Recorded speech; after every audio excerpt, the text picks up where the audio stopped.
Hello everybody, this is Havoc and welcome back to Prehistoric Kingdom and our Prehistoric Preserve Park. Now, thankfully the fog just cleared up, so it looks rather fantastic now, but I gotta say, I've never had more fun building a park, and in the same sentence, I am absolutely terrified for the next move. If you're new to the park, we recently expanded over here into our wetland, and we have it packed full of dinosaurs.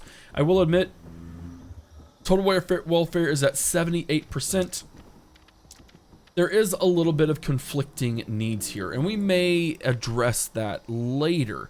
But as you can tell, yeah, we're like hitting right at the edge of the crowding for some of these guys, including our Pachyrhinosaurus, our Styracosaurus, and our, what's the third? Nasutoceratops. So ideally what we might do is we may just remove our, oh, where are they? The Psittacosaurus, basically. Really, Roberta? Dadgummit, it's like the beginning of every episode. I just notice that, you know, there's a random dinosaur walking down this area with everyone else. Ah, come on, Roberta. I cannot wait for that update. Okay, well, hopefully that should help solve some issues. There's our Psittacosaurus, Guiana, just chilling there, and as you can see, doesn't really like water. I do want to try and find a better wetland scenario, because I think, now, I do wonder if we could get the Styracosaurus that maybe enjoys a little more water, and we're able to move them along and maybe transfer these guys over into a temperate or a coastal scenario, which we may just have to see. But speaking of coastal, some things have changed just a little bit. Nothing too crazy, nothing too bonkers. We decided to make one more desert style experience happen right here before we, you know, transfer everything. Again, these are kind of the intro areas, trying to get our people to just, kids to enjoy stuff, things of that nature. I will admit, the desert thing over here is a little out of sorts. It doesn't truly belong, which I'm okay with for now, but there's a possibility that we may reformat this section in the future. But regardless, we do have some Psittacosauruses of the desert biome, which do look absolutely adorable, by the way. And I think it does work over here. It's just not absolutely a positive, I should say. And it may be that I just thought of this, that we do move even the chiller dinos over here. So we may start like our desert biome over here and move these boyos over here, do like a coastal area on this front. Lots of things that we can do, but I needed to put this space in the other day when I was chilling, needed something to do, so I put the desert biome over here. But today, our biggest project yet is going to be this coastal region. As you can see, I've kind of started already. This is kind of a bug of the game, as it were. I can't get rid of this, nor can I get rid of these objects here. So there was something here at some point in time that caused this object to stay. So I mean, we're gonna have to put like a big giant rock formation or something over here. But long story short, this is going to be our largest exhibit yet. If we were to go into our nursery, you can see we already have our Camarosauruses. Oh, I'm so excited for these guys. And then a small range of Edmontosauruses. And so if we were to go into here, oh my word, these are just fliggin' flagging, gorgeous creatures. Our Camarasaurus, they do require a decent bit of water and a decent bit of forest. Of course, the fence strength as high as we can go, but that minimum size of 6,900 is going to be the biggest part. Our Edmontosauruses can have a huge amount of exhibit to crowding, and their water starts at 30 to 65%. So we do have to be mindful. I do have the graveled and the vibrant here. So what we might have to do is play it a little close, and we may only be able to release our vibrant Edmontosaurus inside of the this exhibit. We do kind of just have to play it close. But regardless, I think it'll be worth it. I think they will look fantastic. So we may not start the exhibit until we hit this shallow area, so I can kind of fiddle with the water numbers, as it were. All in good faith, all in good time. We're going to work on that. There's a lot that's going to go down with our coastal region, though. It's going to extract, however you want to say it, the most that I've ever done before in an exhibit. This is expensive. Our modern fence is, in a single segment is quite expensive. It's 48 grand just for that small little piece. So there is going to be quite the exhausting. It's going to cost a lot. Long story short, it's a little bit late and I'm a little bit tired. Regardless, vis-a-vis concordingly, I don't think it's going to be too much. Remember, that's something that I always try to work on, is not getting it too crazy. I do have some big ambitions for this coastal area, and we are going to do the Edmontosaurus as well as our Camarasaurus. But if we were to go back here just real quick, you can see all of the coastal creatures that we can have in this. Now, our Camarasaurus, again, 30% crowding is not the best. And to be quite frank, we could easily fit in a lot of these guys who have a bigger exhibit crowding into their own exhibit, which is odds are what we're going to do. The Camarasaurus are going to be our main attraction for this big coastal exhibit, but that doesn't mean it has to be the only thing in it. And in fact, I prefer to have multiple species in everything pretty much going forward. So I'm excited to do this. I am quite nervous though, and this will be an extended exhibit build. But I have the faith that I can work this out, that I can make it worthwhile, as well as I have some ideas up my sleeve in my head that I think will make for a fantastic coastal beginnings. So, per our usual, Timeline Havoc is about to kick in.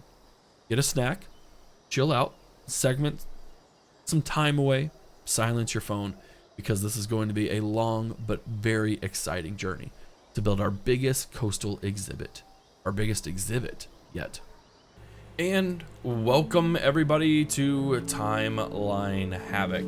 First and foremost, this is quite the extensive build. It will take a long time, as you can see in the timestamps, but we're gonna start with our entrance. I found this stone bridge on the Steam Workshop, and I thought it was fantastic. I thought it would be an awesome way to bring an entrance into our area, into our coastal region. I knew I wanted to build a bridge with some heavy water underneath as kind of a limiting factor. But the kicker with this stone bridge is that it did not quite work according to plan. And so this breakdown right here is essentially me figuring out how I'm gonna make it work. And I'll be quite frank, this is not finished yet. I will probably finish it offline because the bridge, it just doesn't have the jive that I wanted it to. The coastal region doesn't have to be the tropical or an arid style format, but it does need something that's, I would say, less elegant than what this bridge has to offer. So it's a great bridge. It looks fantastic, but it's almost too fancy. I did end up figuring out, by the way, how to make this all work, but there's still going to be a lot that goes into it to make it what I want it to be. Because it's not perfect. I'm not gonna lie. It's a fantastic asset, but it's not perfect. Then I wanted to make two entrances. I typically like to have two entrances, as you should know by now. Having a single entrance is very limiting, and I don't feel it gives you a comprehensive view of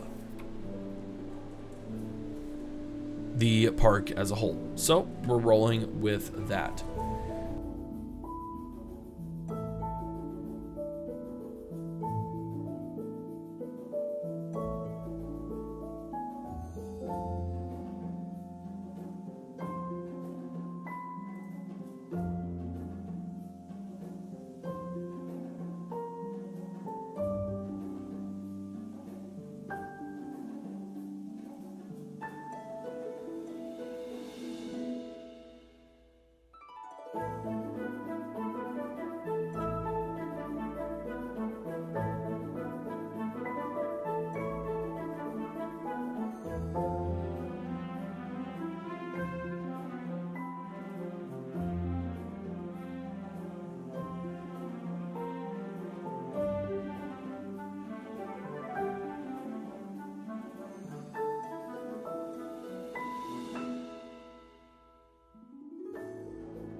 This next stage in this evolution is that I will say I really enjoy Planet Zoo because of its ability to do things that Prehistoric Kingdom simply cannot.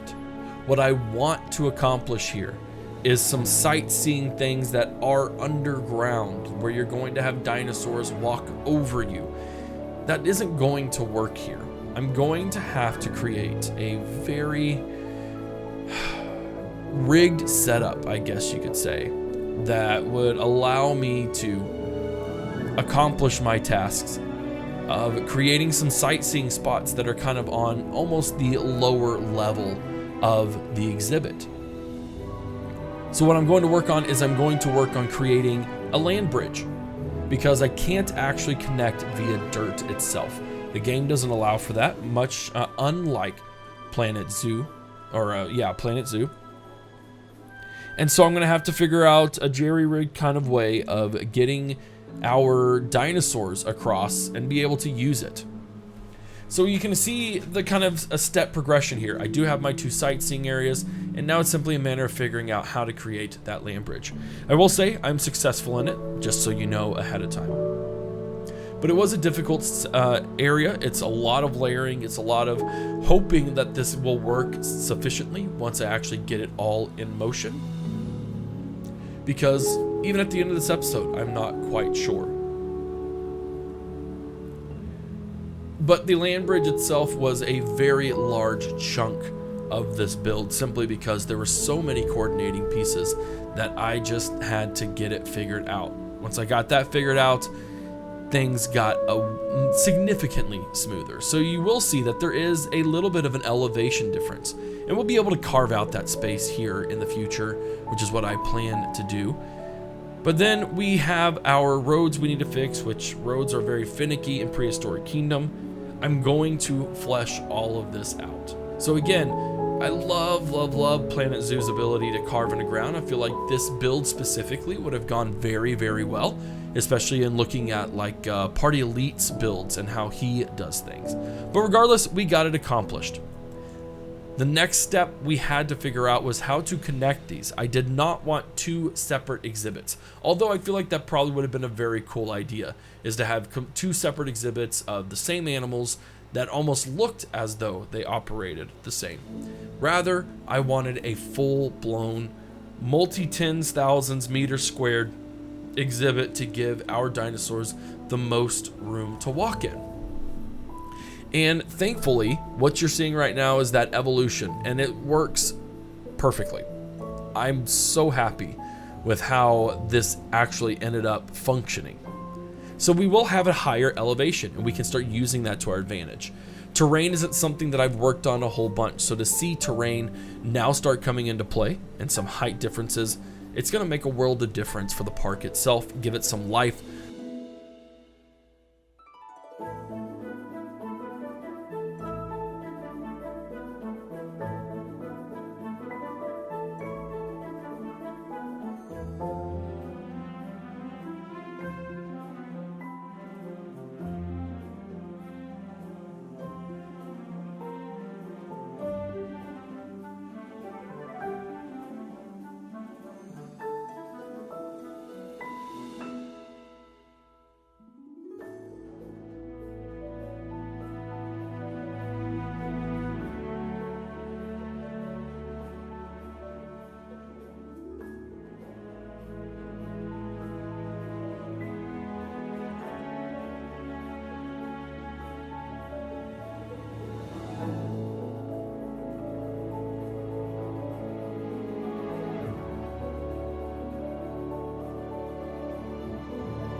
We're going to switch over to actually designing the exhibit itself.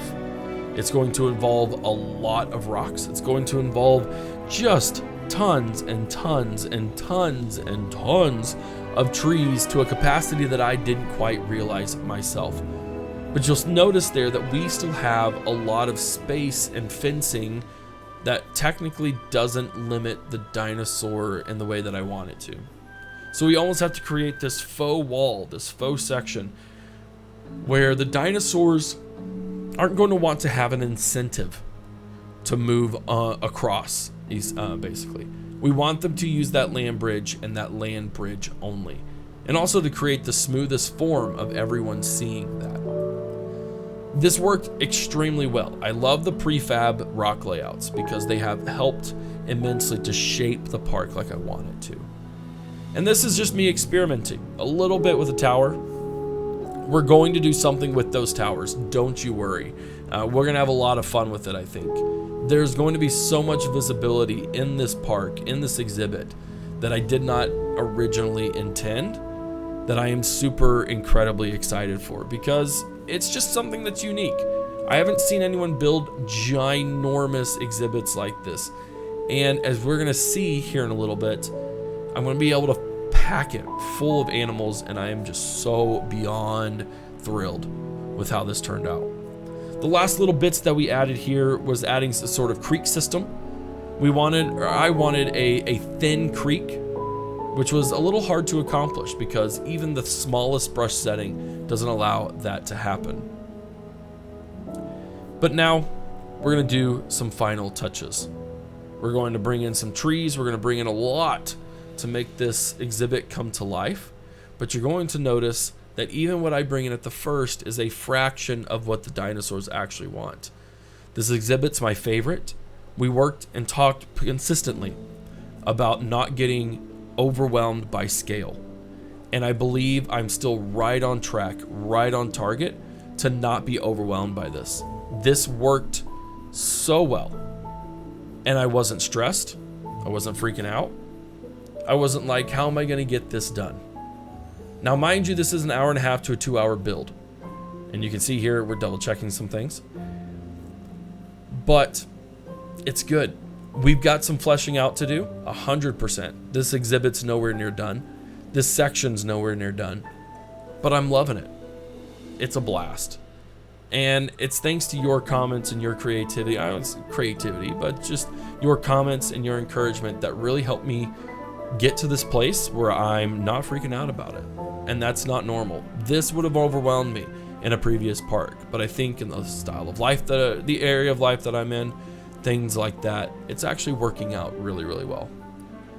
Only a little bit of time left until we get back to normal mode, so thank you guys for listening to Rambling Havoc along the timeline Havoc, and I hope you enjoy the rest of the episode.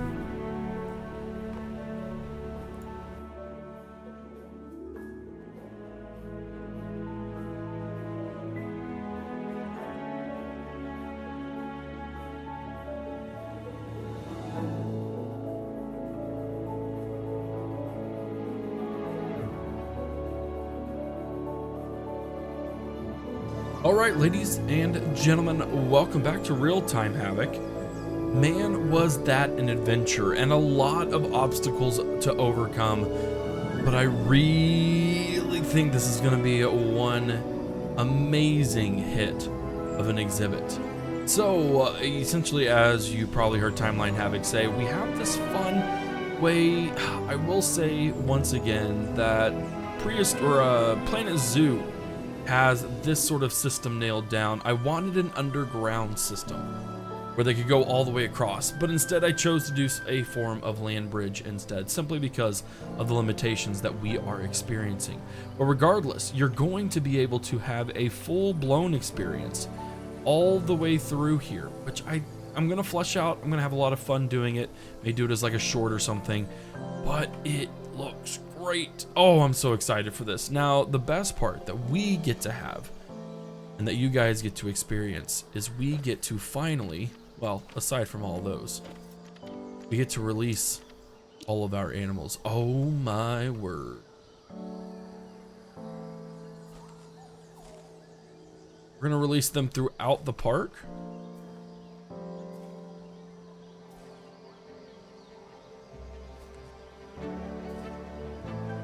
Get my, oh, those Edmontosauruses are a lot bigger than I thought they would be. Oh my goodness gracious.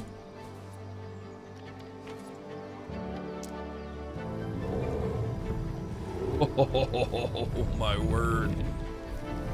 Look at these gorgeous creatures. Oh my goodness gracious. Holy cow. I do hope that they use this land bridge to cross. I think they're allowed to use, you know, rocks and stuff of that nature. Oh, look at this big boy. Look at this guy. Oh my word, I'm so happy right now. Like, you have no idea. You have no idea. Now, what the real kicker is we got to see what the total welfare is like, because if they're not happy, we have to figure out why. There it is, Carmarosaurus, the star of the Morrison Formation. Fossils of Carmarosaurus are some of the most common remains found in the Morrison. Luckily for us, that means we have a wealth of information to work with, including what it ate and even how it laid its eggs. Fantastic. Okay, so it looks like we may be experiencing just a little more. Found all over Western North America, Edmontosaurus is the textbook definition of a hadrosaur. Although it doesn't have a magnificent bony crest like its more famous relatives, some Edmontosaurus sport their own flashy headgear in the form of a comb made entirely from soft tissue. Very cool. Okay, well, they're coming out for some water, which just looks great. And our Edmontosaurus, the only thing is that it needs more forest. And I think we can give it to him. To be quite frank, I think we are good. We do really have to balance those species. So Chuli, for instance, needs a little more water. Both Aiden and Chuli. And in fact, we're going to go ahead and do this because we can't do anything else right now. So I'm going to work on those guys.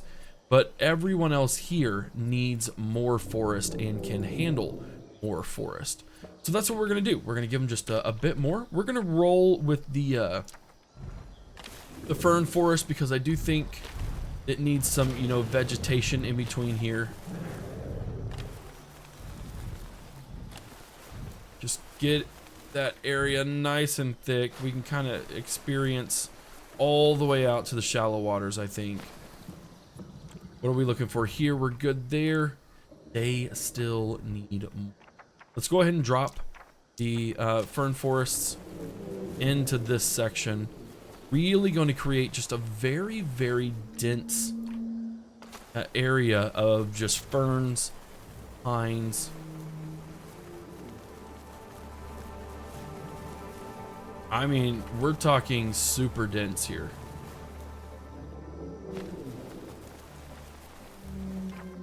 And then I guess we can work on some pines. I did not expect them to want it to be this dense.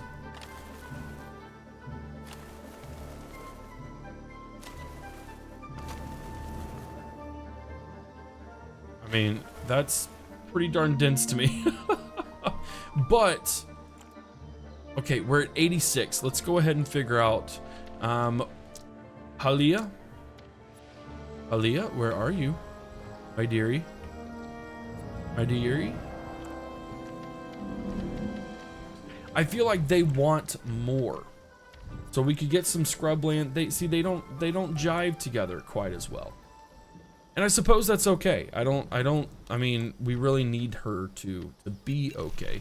They're one of the most well-studied animals in the fossil record, providing us with a wealth of insight into how they ate, socialized, and survived. All right. We're at 90%, which, you know, isn't too terrible. I do think we have to be extremely close-minded. Closely minding. Again, words are difficult sometimes. Oh my word. Oh, that's a fantastic image. I love these Camarosauruses. They are pretty much my best friend now. Well, we do need to find our Edmontosauruses. Tanya.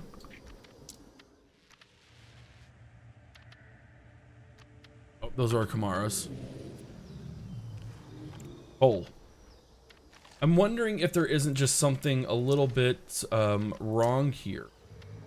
Maybe they just need to get that sustenance in and they'll be good. We could totally 100% drop in a few things. I think like some fruit blocks and things of that nature, just to do all that. Oh, and we can't forget our termite mounds, which I still don't think do anything. But what we will need is an unreal amount of these boyos. Can you imagine how much dung that these creatures put out? Oh my word.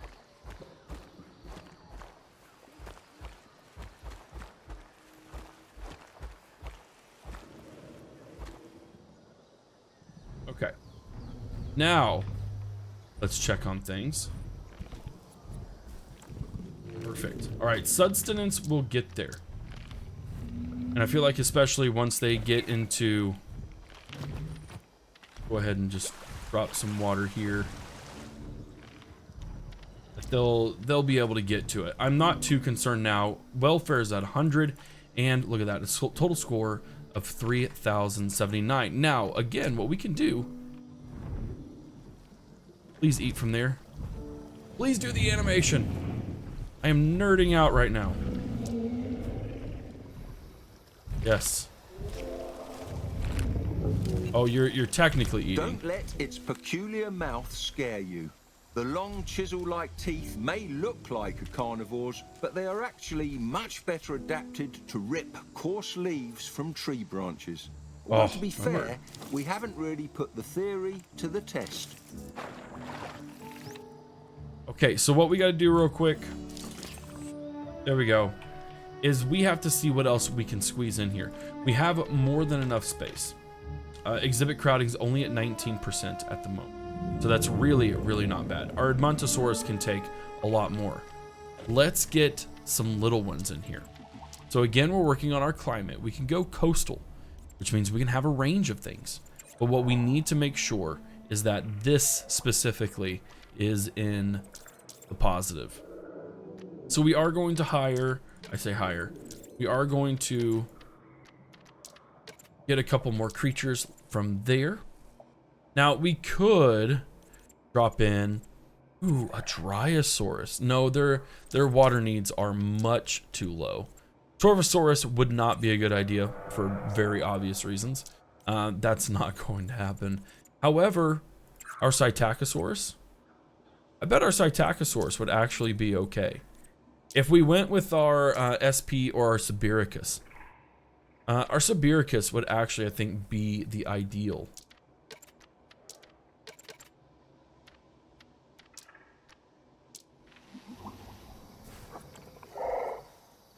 Look at that. Oh my word. We're going to have a fantastic multi-everything. Assuming that our crowding isn't going to get bad at all. And that's only going to bring our score massively up. And you'll see here, we're almost already at 4 stars just from this one single exhibit. Yeah, we're going to go ahead and let this run through. I'll be right back in just a few minutes. All right, here we go. We have lots and lots of, this is like our highest scored region, I think. I think we're okay overall. Yep, we are good. Okay, cool. Well, this is great. And again, we are going to flesh it out, like I said. We will have our exhibit things here. We'll have some lighting. Maybe have some concessions, things of that nature. I'll pretty up this section to where it's really worthwhile. I do really, really like that bridge, but it does need to be stylized more in our typical ways of things to do. But my word, we could probably add even more to these. I'm just really, really happy that this worked out, that we were able to bring in a huge exhibit instead of splitting things in half. And it is our largest exhibit by far. Almost score of 10,000. Now, our highest other score is over here. And as you can see, it's not even close. So that's really good. And of course, we do have some other issues inside of it. What are we going to do in the future is probably your next question. And it is very valid. It is very valid. We are going to continue expanding our coastal region. We're going to expand our coastal region to include Edmontosaurus, Camarasaurus, creatures of that nature that maybe don't have the same requirements as these guys. Oh my God. Look at that little thing next to that big old thing. Because we kind of ignored coastal for a little bit, so we need to focus on it. Now, we can utilize all of this space. And in fact, we have some awesome opportunities to create some scenic overlooks over in this region to figure out what we're going to do over here.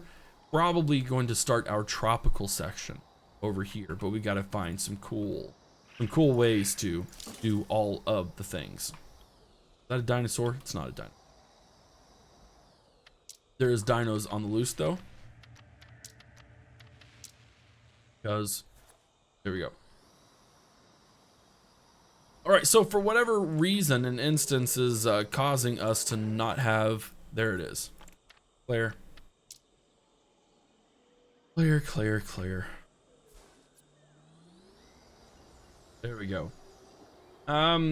Yeah, so we've lost some stars from dealing and reeling with that. But overall, this is great. This is super awesome. It's a fantastic start to our coastal region. Gives us lots of space. We can get our Torvosaurus over here because it is a coastal creature. We can get our everything, our Dryasauruses. All of our creatures really thrive in this coastal region. So we need to flesh it out. We almost need to make a park, food court, etc., just for the coastal region because of all of the applicable dinosaurs that it belongs to. And I gotta say, seeing the dawn come up, seeing the sun come up over the horizon here is just absolutely gorgeous. It's gonna make for some amazing scenic areas, and I'm blown away with how successful that this is. And it's a huge addition to the park. It is a massive addition to the park, and it only goes up there. Now, of course, when we can go to the future of all the things on this section, we still have lots of unlockable. We have our Triceratops, which requires a park rating of 4. We have our T-Rex. We have our Parasaurolophus, which is my second favorite dinosaur ever. We have our Brachiosaurus, which does also require. These make our Camarasauruses look like little itty bitty babies, and I'm all for it. Our Iguanodons can be unlocked. Ooh, that's gonna be fun. And eventually down the road, we will get into our Cenozoic formations and be able to have all sorts of our, mammothy, big old creatures. Dinoceras. Interesting. There's so much to do, and I am all here for it. Ladies and gentlemen, I would love to sit here even longer, but I have spent approximately an hour and a half to close to 2 hours making this section of the park what it is, and I am not the least bit disappointed, but I do have to go. So if you enjoyed this, be sure to do all the things, support the channel, like simple things, like the video. You can leave a comment, you can go a step beyond, and you can support the channel via memberships. Words are getting difficult, so I need to be done for sure. But guys, thank you so much for hanging out with me today and figuring out our coastal exhibit. This is Havoc, and I'll see you in the next one. These are nature's greatest creations. This is your park. This is Prehistoric Kingdom.